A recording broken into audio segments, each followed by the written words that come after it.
안녕하세요. 홍양표 박사입니다.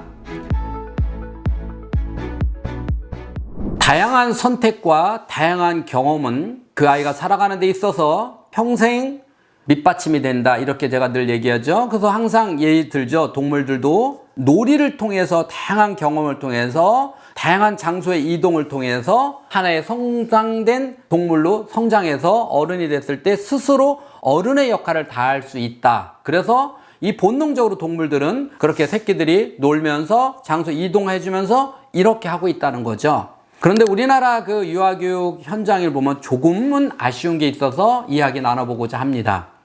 지금 현재 우리나라에서 교육은 누리과정이라고 하는 유아교육을 하고 있는데요. 지난 시간에 쭉 우리가 권분경 원장님과 함께 누리과정에 대해서 이야기를 나눠봤거든요. 누리과정을 통해서 다양한 것을 하는 거 맞습니다. 다양한 교육이 그 안에 포함되어 있는데, 문제는 뭐냐면 단설이나 병설이나 어린이집이나 유치원이나 다 사립이나 모든 곳이 똑같이 누리과정으로 가고 있는 거는 조금 문제가 되지 않을까 생각합니다.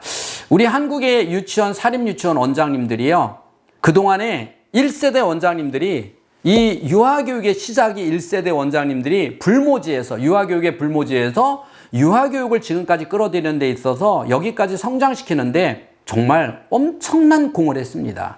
그분들은요, 제가 아는 수많은 원장님들도요, 저는 유아교육 현장에서 원장님들과 30년 이상 함께 하면서 그분들이 멀리, 미국이면 미국, 독일이면 독일 같은 데 가서요, 몬테소리, 예를 들면 몬테소리 교육을 정말 그 엄청난 돈을 들여가면서 그 멀리 가서 배워서 그 수천만 원의 교구를 사갖고 들어와서 그걸 한국 아이들에 맞도록 잘 적용을 시켜서 그렇게 해서 몬테소리 유치원들이 많이 활성화됐었습니다.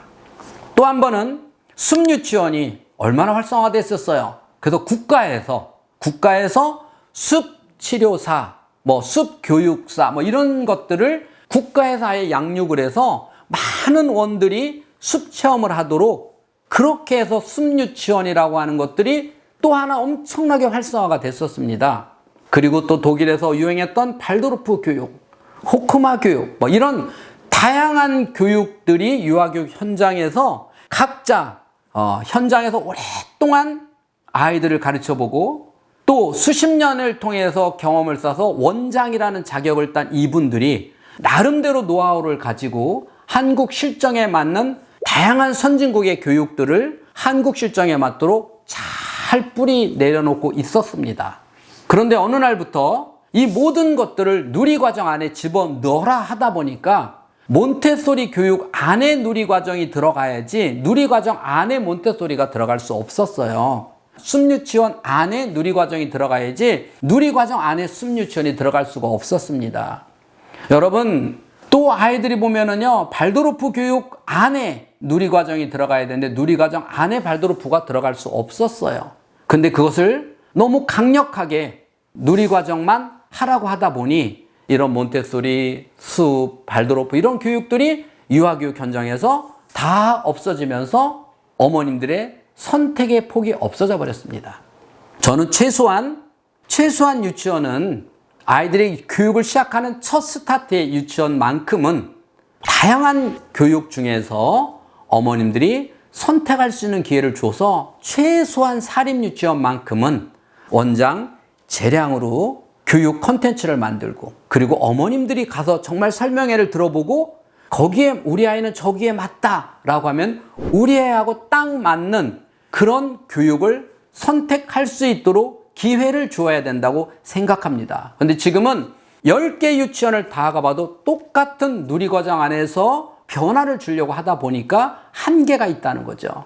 그래서 아이들이 다 누리과정 안에 지금 아이들이 다 하나씩 이렇게 다 로봇처럼 만들어져 가고 있다는 것이 사실 많이 마음이 아픕니다. 여러분, 지금 학부모들이 어렸을 적에 몬테소리 얼마나 유행을 했습니까? 그리고 그 대단한 교육 아닙니까?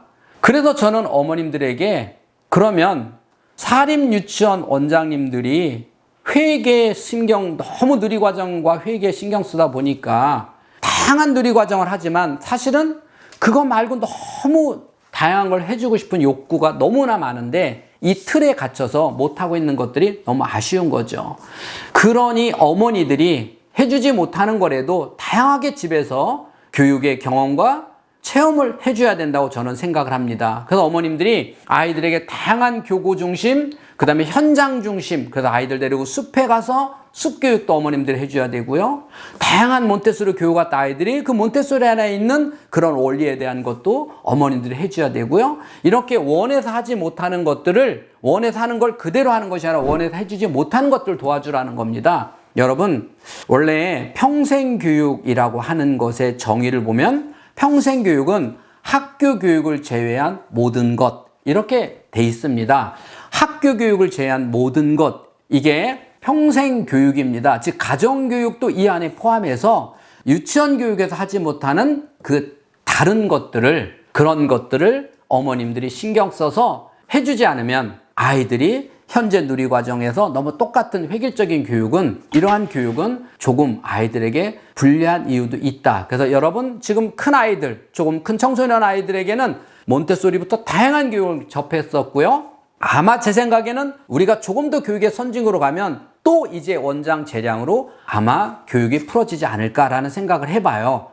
그래서 지금 여기에 갇혀있는 이 아이들이 뇌가 한정되지 않도록 여러분이 가정에서 다양한 교육과 경험과 체험을 최대 해줘야 되는데 코로나까지 겹쳐서 그것마저 못하기 때문에 너무나 아이들이 보는 제 마음이 뇌 교육학자로서 너무 마음이 아파서 오늘 이 이야기를 가지고 나눠봤습니다. 지금까지 인간수업의 홍양표 박사였습니다. 감사합니다.